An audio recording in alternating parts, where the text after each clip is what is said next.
Nikuulize wewe mama Kucheija. Ile milioni 5 umeipeleka wapi?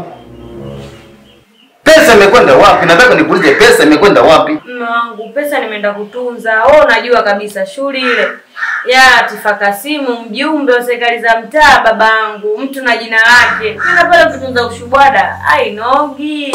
Stupid. Yaani ile milioni 5 bora ungeniambia nimeenda kununua kiwanja.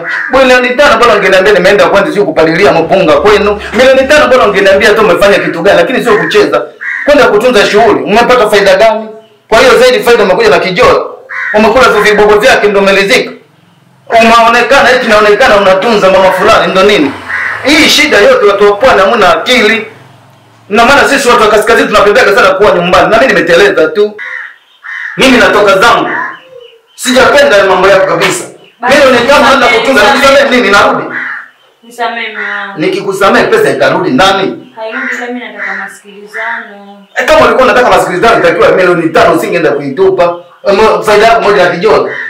Kijoro kitanisaidia nini?